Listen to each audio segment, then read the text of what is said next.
Assalamualaikum warahmatullahi wabarakatuh.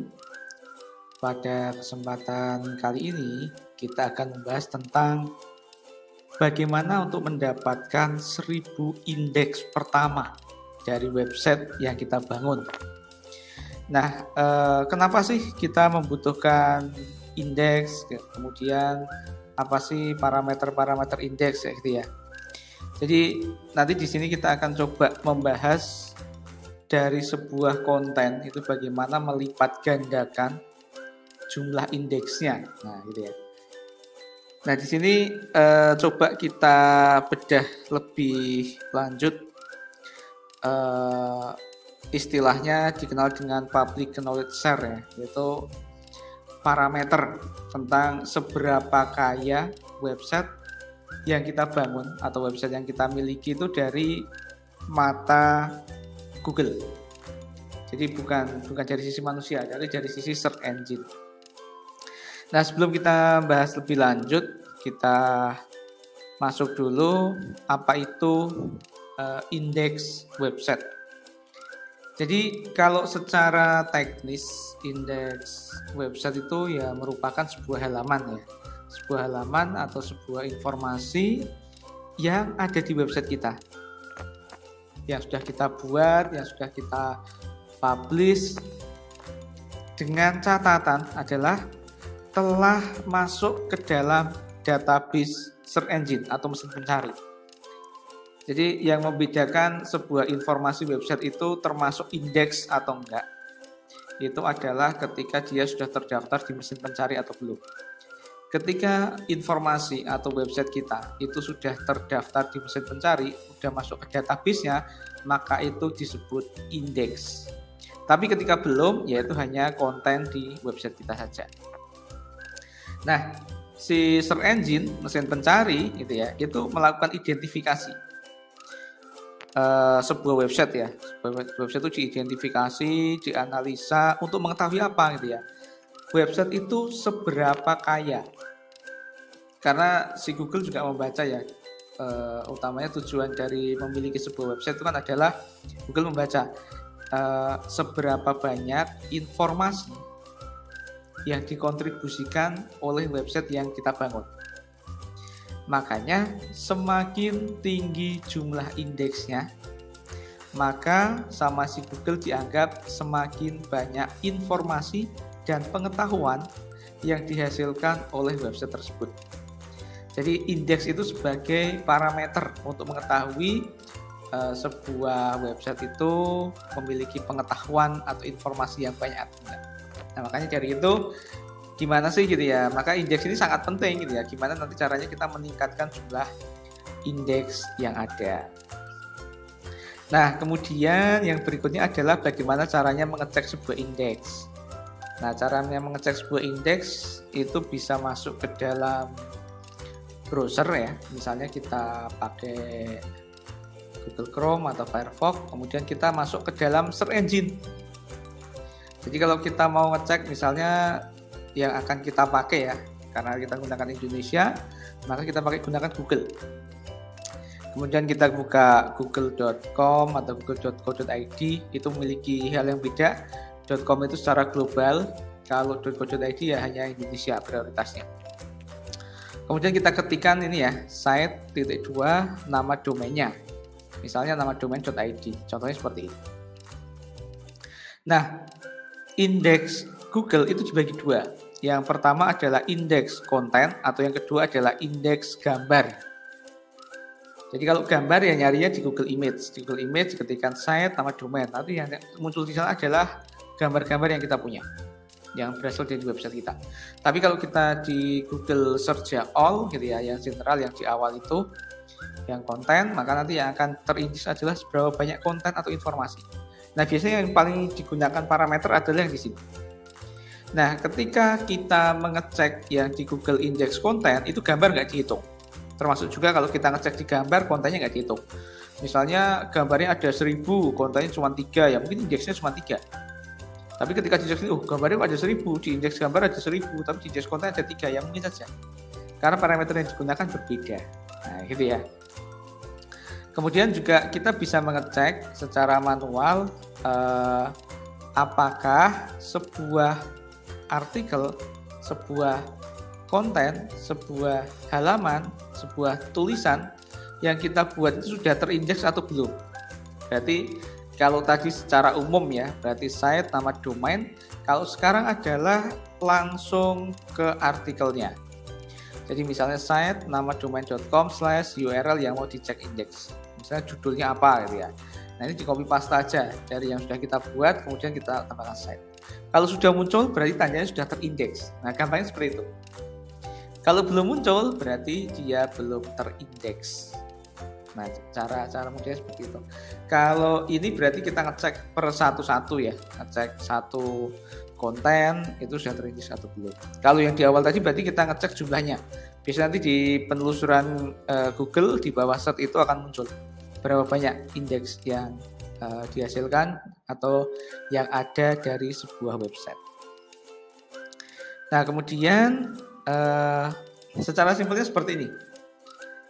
Satu konten yang kita buat, yang kita publikasikan di website itu berkontribusi terhadap satu indeks. Gampangnya kayak gitu. Satu konten sama dengan satu indeks. Ini rumusnya. Rumus umumnya itu seperti itu.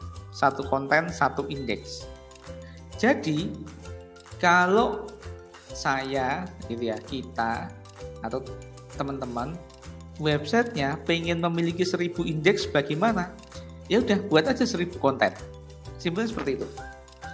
Kemudian juga ada yang tanya nih, misalnya, oh kok pengunjung saya nggak ada gitu ya, website saya belum memiliki pengunjung, pengennya berapa pengunjung? 1000, ya udah, kita anggap aja satu konten, satu indeks, satu traffic. Pengen 1000 kunjungan, 1000 visitor, berarti 1000 konten, 1000 indeks, 1000 visitor. Kurang lebih gambarnya seperti itu gitu ya. Jadi ketika kita membuat satu konten, ya harapannya muncul satu indeks, dari satu indeks itu mendatangkan minimal ya satu traffic. Itu rumus umumnya gitu ya. Jadi kalau cuman buat 2 konten pengen 1000 indeks ya itu agak kurang relevan dengan rumus umum di sini gitu ya. Nah kemudian apa saja sih yang bisa terindeks oleh si Google gitu ya. Yang pertama adalah maksimalkan semua data yang ada. Nah di sini saya menggunakan acuan CMS WordPress gitu ya. Mungkin kalau yang menggunakan selain CMS mungkin ada hal yang berbeda gitu ya. Istilah-istilahnya ya, apalagi kalau yang bangun CMS sendiri gitu ya. Yang pertama, kalau di CMS WordPress itu ada post. Ini di Blogger juga ada. Post ini biasanya berisi postingan atau artikel yang kita buat. Yang kedua ada namanya page. Page ini adalah halaman. Ini di Blogger juga ada. Biasanya kalau kita buat blog, biasanya 2 ini sudah ada sih. Biasanya kalau post itu yang update continue setiap hari secara konsisten. Kalau page itu halaman statis. Misalnya ada about us, tentang kami, kontak, term of service, dan lain-lain. Kemudian di kasus tertentu, biasanya kalau CMS WordPress digunakan untuk jualan online, itu ada produk. Nah, produk ini juga terhitung indeks. Ketika teman-teman ngepost satu produk, ya satu indeks. Itu kenapa Tokopedia indeksnya tinggi, ya karena produknya banyak. Itu juga terhitung satu indeks. Artinya baik post, halaman maupun produk itu masing-masing memiliki terhitung sama indeks. Jadi pengetahuan itu tidak harus artikel, tidak harus tulisan produk atau apapun, berita atau informasi apapun, intinya yang ada di website kita itu terhitung sebagai indeks. Yang kedua adalah kategori. Nah kategori ini masuk juga. Jadi kadang kita membuat sebuah kategori ya yang isinya beberapa artikel. Tapi meskipun diisi beberapa artikel, artikelnya terhitung indeks masing-masing. Tapi kategorinya, satu kategori hanya satu indeks. Karena nggak mungkin ini ya, biasanya satu artikel 5 kategori itu hampir jarang. Biasanya satu kategori dipakai untuk 5 artikel ya, itu mungkin. Makanya meskipun dipakai berapapun ya indeksnya tetap dihitung satu gitu ya. Yang kedua adalah tag. Nah ini yang hanya didapatkan di CMS WordPress ya. Ini tag ini memang atribut dari web generasi 2.0 itu ditandai dengan adanya tag. Tag ini kalau di Instagram kayak hashtag gitu ya. Di Twitter juga menggunakan hashtag. Nah, yang lebih menarik ketika kita bicara dengan CMS WordPress, tag ini terindeks selayaknya artikel. Meskipun isinya ini tag ini kan hanya ibaratnya rangkuman dari postingan atau poin-poin penting dari postingan kita jadikan tag. Nah, satu teks itu terbaca satu indeks. Nah, ini yang di CMS WordPress. Kalau yang di lain biasanya kalau kita pakai CMS sendiri mah jarang. Kalau pakai Blogger ada namanya label, tapi saya belum pernah ngecek label itu terindeks secara real atau enggak. Tapi beberapa saya ngecek kayaknya label di Blogger itu nggak terindeks. Nggak terindeks secara sendiri, jadi terindeksnya jadi satu dengan konten.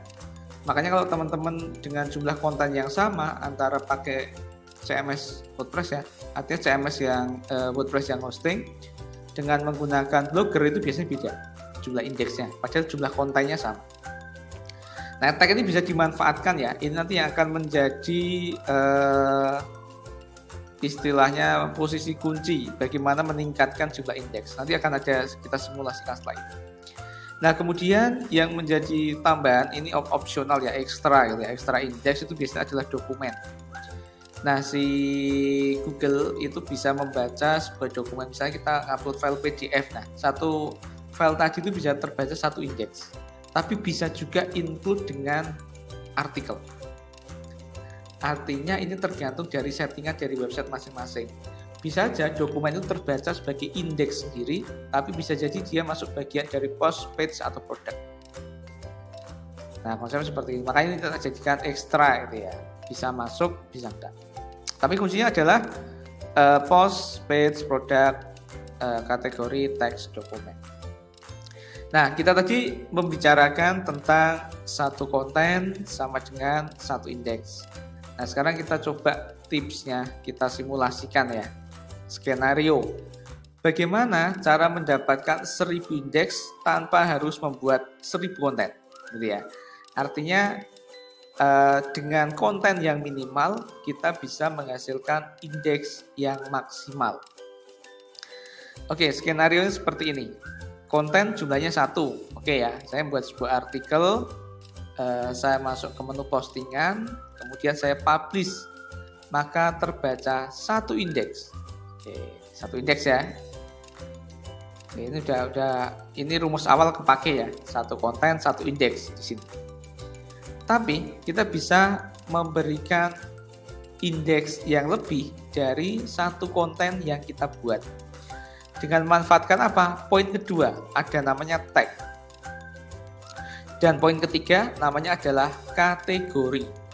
Kategori tentunya kita buat satu, nggak apa-apa. Mungkin kita buat setiap artikel beda kategori ya, nggak apa-apa. Maksudnya sub kategori aja gitu. Misalnya sebagai contoh aja. Mungkin untuk kita ngejar 1000 indeks pertama, artinya kita memanipulasi seperti ini itu boleh-boleh saja. Yang penting nanti kategorinya masih relevan. Oke, kita anggap setiap artikel itu memiliki kategori berbeda. Untuk 100 artikel pertama, berarti kita nanti akan buat 100 kategori untuk 100 konten pertama. Oke, maka kategori ini juga terbaca satu indeks. Jadi kita sudah punya 2 indeks, satu indeks konten, satu indeks kategori. Kemudian kita tambahkan tag nih. Tag jumlahnya ada 10 indeks. Kok bisa? Ya, jadi sama seperti Instagram. Instagram itu kalau kita ngepost satu postingan bisa kita isi dengan maksimal 30 hashtag. Nah, gitu ya.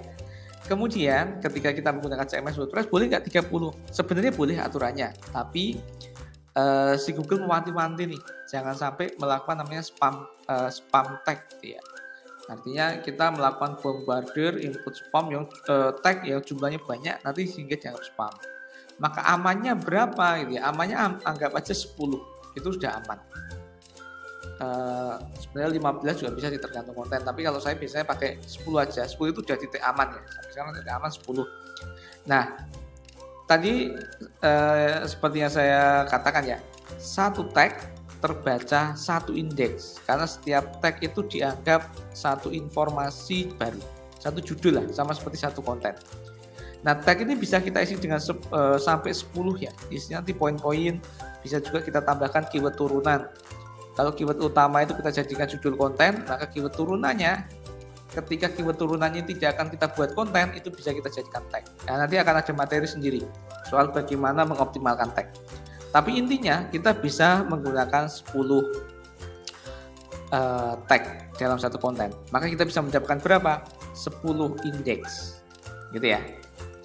Maka ketika kita jumlah di sini, dari satu konten yang kita buat, kemudian kita tambahkan di dalamnya tag, kemudian kita tambahkan di dalamnya kategori, itu menghasilkan 12 indeks. Satu artikel menghasilkan 12 indeks. Satu konten berkontribusi terhadap 12 indeks. Nah, sekarang kalau kita misalnya memiliki 10 postingan, 10 konten, 10 artikel, kita tinggal kalikan 12 indeks kita kali dengan 100. Karena kita akan buat 100 nih. Maka kita dapat berapa? 1200 indeks.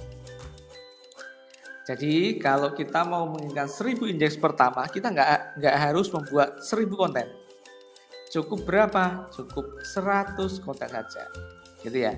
Tapi kadang ya ini nggak terindeks dengan cepat semuanya, bisa jadi baru 800 atau berapa. Tapi skenario yang dibaca Google itu seperti ini, gitu ya. Jadi intinya tidak terlalu susah kalau kita bisa memanfaatkan, atau website teman-teman sudah memanfaatkan CMS WordPress, karena skenario seperti ini bisa dioptimalkan. Nah, kadang yang salah itu adalah kita cuma ngepost satu, ya udah tagnya nggak dikasih, kategori nggak dikasih, yang penting ngepost gitu ya, jumlahnya 3 gitu ya. Kemudian nanya gitu ya, kok belum terindeks ya, baru 3 gitu ya, kok indeksnya cuma 3 ya, kontennya cuma 3, kalau mau indeks berapa gitu ya, tag nggak diisi, kategori dikosongkan, maka indeksnya cuma sedikit. Nah teman-teman, bisa seperti ini ya. Ini seperti ini adalah bagaimana kita mendapatkan jumlah indeks yang tinggi dengan jumlah konten yang minimal. Oke, mungkin itu ya teman-teman untuk pembahasan kali ini, bagaimana skenario mendapatkan minimal 1000 indeks pertama untuk website yang kita bangun. Semoga bermanfaat. Assalamualaikum warahmatullahi wabarakatuh.